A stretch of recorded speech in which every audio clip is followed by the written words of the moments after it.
It's mock draft time here on the Raiders Report. My name is Mitchell Renz, and this is my Raiders 4.0 mock draft. Though, the way that I did this one is a little bit different. I still ended up doing a 7-round mock draft on PFF Simulator, and if anybody wants to ever do a mock draft, I personally love using PFF. But the way that I did this one, a lot of my other mocks, again, I always try to mix and match on this channel. But after being at the NFL Combine, there's a lot of news, there's a lot of rumors. What I tried to do in today's mock, if there was a player on the board that either had a meeting, that I heard something, that I talked to, anything in regards to the Combine, I ended up selecting that player in today's mock draft. Now, if you're a Raiders fan and you want more mocks, hit that subscribe button. I promise you this right now, nobody's going to be rocking out with their mock out more than me on YouTube. I went to the NFL Combine. I literally spoke with these prospects. I got to speak with John Spytek. I got to meet Fernando Mendoza again. Analysis, free Raiders videos, and if you just want somebody that will give you Raiders content every single day, I promise you, I got you up to date. So as it stands, the Las Vegas Raiders have 10 total picks in the 2026 NFL Draft, and I'm going to go through each of these picks round by round and tell you who I decided to go with for the silver and black with John Spytek and Clint Kubiak. So we got round one, pick number 1. There's a reason why I showed up on Friday at the NFL Combine before anybody else. There's a reason why I was the very first person in line, and it's because I wanted to talk to Indiana quarterback Fernando Mendoza. Shocker. He's the number 1 overall pick, and he's going to be the number 1 overall pick. I know that there was some speculation to whether or not the Raiders would start Mendoza right away, and that is still yet to be seen. But I'm 99% sure that Mendoza will be the Week 1 starter, and I'm going to kick it over to a clip of Fernando talking about his meeting with the Raiders at the Combine. Yeah, I was lucky enough to have a formal interview with the Las Vegas Raiders. It was a fantastic interview. The coaching staff was in there. We went over some of my previous plays, drew some plays on the board. Thought it was a great meeting. And I know they had the prospective number 1 pick, but anything could happen in the draft, and I'm just excited for the opportunity. And whatever team drafts me, I'm going to give everything I got to them. After his presser, I ended up following Fernando. He was getting ready to go do another show, and I actually gave him one of these Fernando Mendoza shirts. So if you want the exact same shirt that Fernando Mendoza has, chatsports.com/Mendoza. It's the one I'm rocking. It's the one over here. It's the one our quarterback's going to have, and it's going to be available all down in the comments, down in the description of today's show. Let's go to round 2. Pick number 36 here in my Raiders mock draft 4.0. Now, if we're going to go offense in round 1, I am a believer that I could see this organization going defense, but then again, the Raiders did meet with plenty of wide receivers that I anticipate go on day 2. So the route that I'm going to go here, I'm going to go with defensive tackle Lee Hunter from Texas Tech at 36 overall. I'll admit, Hunter was probably one of the bigger losers from the NFL Combine because he didn't test nearly as well as what I think he was hoping and what a lot of people were hoping he would test. But the tape does look good. 45 tackles. He's a big-time run stopper. And if the Raiders are very serious about running this 3-4 front, you need to add some big boys on the interior, and that's exactly what Lee Hunter's job is. When you're 6'4", 330 pounds, your job is to help Max Crosby be the best version that Max Crosby can possibly be. And you know that we need that replacement of a Christian Wilkerson. So, yes, Lee Hunter did have a bad combine in terms of the metrics, but also I was really close to him during his presser. I talked to a lot of people at the Combine and said that one of the most likable guys just brightened up the entire room and loved football, Lee Hunter from Texas Tech. Let's go to round 3, pick number 67 here in this mock draft. And I went Mendoza, I went Lee Hunter. I'm going to end up going defense yet again, and I'm going to go with the linebacker position here, Jacob Rodriguez at pick 67. It's been very well documented that the Silver and Black are interested, and very much so, in the linebacker position. Now, I did not find out whether or not the Raiders ended up meeting with Rodriguez at the Combine, but the numbers of 122 tackles, I didn't know if he was going to test well, and he tested so much better than I think anybody really out there thought he was going to do. The vert, the broad, the 40-yard, the 10-yard split. I mean, even he showed his ability to backpedal which is, I do think, something extremely important for the linebacker position. And if Jeremy Fowler is going to report that the Raiders are very interested in linebackers, well, and I also don't think I don't think it's a bad idea to take 2 players, round 2, round 3, from the same team that have each other's backs, that know a little bit of chemistry, some continuity, and then on top of that, both guys that really helped Texas Tech be one of the best defenses in college football this past season. Let's go to round 4, where the Las Vegas Raiders have 3 picks at 102, 117, and then 134. On the board here, I didn't know exactly where I wanted to go. I was actually kind of hoping that Genesis Smith, a free safety from Arizona, was going to fall to us, but what I decided to do is I decided to go with another edge rusher here because, again, if you're going to run a 3-4, that not only means do you need linebackers, it means that you need outside linebackers. So I'm going to go with Jay Barham, edge rusher, outside linebacker from Michigan. 30 tackles, 10 tackles for loss, 4 sacks. I know how important Michigan guys are to John Spytek and to Tom Brady. And if you're looking for guys that you know can be a part of a system that can buy into what you're selling, Jay Barham could be one of those players. Now, the RAS score, when you see RAS and you see 8.71, the best possible score that you can get is a 10. So 8 out of 10 is a very good and very respectable score. And when you look at the 40, the 20, the 10, all really solid numbers. Sure, the height, the weight's going to concern some people, but I also am a believer that Barham's going to be able to put on some of that extra weight. He's going to grow into his body a little bit more. You love the arm length, but it's the fit. And the fit in this defense, the fit with this organization, defensive tackle, linebacker, and edge, I do think is a really intriguing way to start the draft when you select Fernando Mendoza. Let's go to round 4, pick 117, and this is a name that got brought up to me at the Combine, and somebody was like, dude, you need to check out this guy. He is an alien in terms of an athlete, and it's De'Zhaun Stribling, wide receiver from Ole Miss, 6'2", 210 pounds.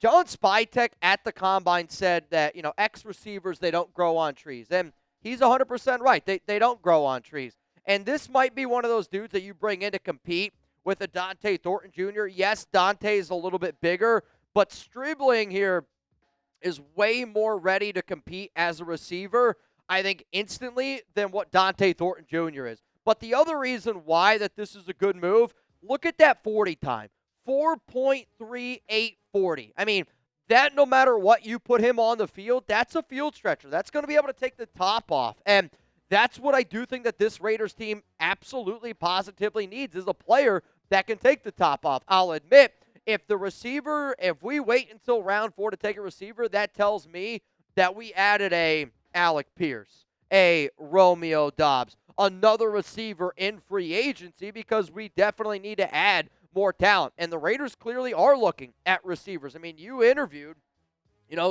Zachariah Branch. You had a Combine meeting with KC Concepcion, both receivers that are going to go on day 2 of the NFL draft. Let's go to our final pick here in round 4 at 134. And what I decided to do here is go with a player that I had the opportunity to interview, and I had the opportunity to talk to him about one of our brand new Raiders coaches. So this is why at pick 134, I'm going to go with defensive back Jalen Kilgore from South Carolina. He's going to get listed as a corner on PFF, and you can label him as a corner if you want, but this is going to be somebody that just plays a Swiss Army knife type of job. I think he's going to play strong safety. I think he can line up in the nickel. I think he can line up on the outside, and his RAS score showed that he was one of the best athletes at the NFL Combine. Hell, he's been one of the best athletes that have entered the Combine in the last 20 to 30 years, and all of those numbers show that. But the other big reason why I wanted to be able to show you guys a little Jalen Kilgore is because I had the opportunity to ask him about brand new Raiders special teams coach Joe DeCamillis, and this is what he had to say about our new special teams coach. Jalen, how would you describe Joe DeCamillis in one word? Aggressive. Why is that? He knows how to get to the point. He's going to make sure in his meetings that you're paying attention. And if you're not paying attention, he's going to let you know why you should pay attention. And he's going to always make sure you're in the right position. Thank you. the Raiders are going to make a lot of these guys play special teams. And having some of that continuity with a special teams coach and having the want to play special teams, I do think is very important. Let's go to round 5, pick 174. And before we get into that pick, which, spoiler alert, I ended up picking somebody that the Raiders did hold a combine meeting with. So, you know that John Spytek and you know that Clint Kubiak are at least interested, which is why I think that you should be interested as well. Also, something that you got that's very interesting. Panda Sups. Use code Kubiak for 26% off at pandasups.com. I'll tell you this, your boy needs some BCAs from Panda Sups after the week I just had at the Combine. But if you need some brand new protein, they got awesome protein. Some of the protein's like 30 grams of protein per scoop. Some of it's like 140 to 160, 170 calories. It's protein that it's almost hard to believe that it's good for you. That's how good it tastes. Like, actually, on the next picture here, you guys can see their blueberry muffin one. It's insane how delicious some of these flavors are. But also, if you need a little pre-workout, you need a little jump, a little kick step, hey, I don't blame you. Maybe you need some BCAs. Maybe you need a little bit of burn to help you shed away some weight. Let's just say, hypothetically speaking, you ate all weekend in Indianapolis and you need to lose a few pounds. Panda Sups is going to be here to help out Raider Nation. So this link will be available to y'all down in the comments, down in the description of today's show. Pandasups.com. Make sure that you use code Kubiak for 26% off. BCAs, fat burners, thermogenics, they got all sorts of different greens. If you need to make sure that you're building that beach bod, I don't blame you. I mean, I got a wedding I got to go to in like 2 months from now. It's in Mexico. Hopefully I can go. And I plan on trying to be in the best shape I possibly can. I wouldn't want to take my shirt off now, but Panda Subs is going to make sure that I can take my shirt off in 2 months from now. Let's go to round 5, pick 174 here in my Raiders 4.0 mock draft presented by Panda Subs. I'm going to go with Pat Coogan, the center of Indiana. And the reason why I decided to go this route is because the Las Vegas Raiders did, in fact, meet with him at the NFL Combine. The amount of players that the Raiders must have talked to from Indiana, I did have the opportunity to speak with Omar Cooper Jr., and Omar was an outstanding human being. Elijah Surratt, outstanding human being, but you could tell very early on that the Raiders had an agenda. Like, hell, when I was talking to D'Angelo Pons like made the joke to me, like, yeah, like they asked me about that. Oh, yeah, they asked me about that. Like, clearly the Raiders were bringing in Indiana players to get a better look and get a better understanding of who they're going to be drafting. And then when you see the interest there around Pat Coogan, that's an interior offensive lineman. Let's just say the Raiders don't bring back Jordan Meredith. If you don't bring back Jordan Meredith, I think Pat Coogan could play that role. Let's go to round 6 here. Pick 181 in this mock draft. And when you get to this point in the draft, you got to start trying to look for players that can help you out in any way possible. A lot of times I look for special teams guys, but I love the value here of Bishop Fitzgerald, who is a true free safety. He's not a tackler. Like, you're not going to ask him to tackle. You don't want him to be the tackler. But if you need somebody that you can rely on in the back end of that secondary, again, if I got Jalen Kilgore, if I got Jeremy Chin, Isaiah Paul-Amal, Bishop Fitzgerald does fit a little bit more of that free safety mold. I'll admit, I would hope that the Raiders still address the free safety position in free agency, which kind of makes a lot of these mock drafts so difficult because of all the holes that we effing have. Like, you know, like once free agency is done, doing a mock draft, I think for Raider fans is going to be a lot easier to sit back and digest because we have so many holes right now that anybody at any pick, I think, is a possibility. And that's the truth. Let's go to round 6 here, 184. And this is where I'm starting to get a little bit, I'm going to start having a little bit of fun here. And I decided to go with a running back who I had the opportunity to speak with at the Combine. It's going to be another Indiana running back, Roman Hemby. And 230 carries this past season for the Hoosiers. But one of the things that I didn't realize that he did such a good job of is catching the football and pass protection. And I had the opportunity to ask Roman, like, what he would, like, the thoughts of him being an RB2 next to Ashton Genty. You guys are going to love the clip in terms of what he had to say. But the other reason why I'm really excited about Roman It's he understands what his job is, and he understands that quarterbacks are making a lot of money. So he knows how important it is for him to make sure that he's a good pass protector, and he's a willing pass protector, which I do think is very important. So we're going to kick it over here to Roman Hemby, and when I asked him, hey, what do you think about being the RB2 next to Ashton Genty? Backfield with Ashton Genty and maybe team up with Fernando. That would be special. You know, you see a guy like Ashton Genty, he's a special player. You know, I definitely would love to be able to be on the offense. I would love to be anywhere that, you know, wanted to take a chance on me.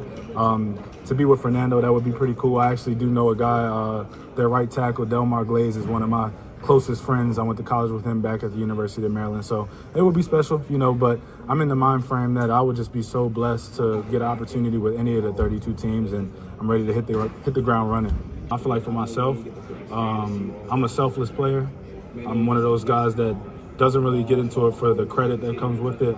I just want to be a part of winning. I want to contribute to win that. So just doing the gritty work. I feel like at this stage, at this level, everybody can run the football at a high level. But I take pride in the little things like pass blocking, getting that 3rd and 1 yard when I need to, and just contribute to. Let's go to my final pick here of my Raiders mock draft, round 7, 220.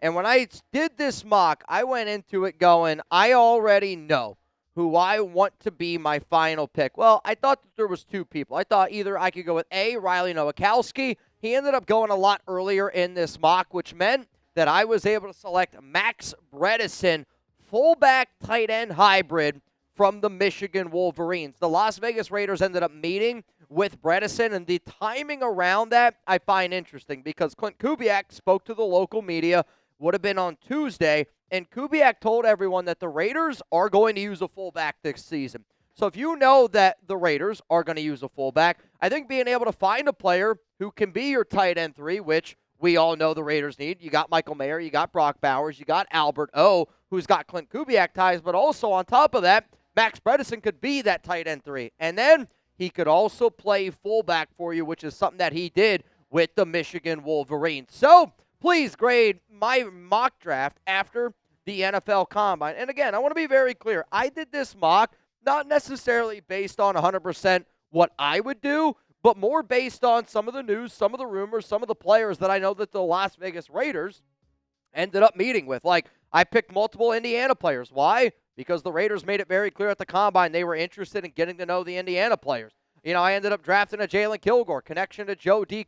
Camillus. I ended up going with some Michigan guys, the fullback there. And this is a mock that I understand some fans might like, some fans might not like, but if you made it this far in the video, I want to know your grade, A, B, C, D, or F. The reason why I'm going to give this mock a solid B is because I do like the value of Rodriguez. I also like us being able to get a defensive tackle in Lee Hunter, even though he didn't have the best showing overall.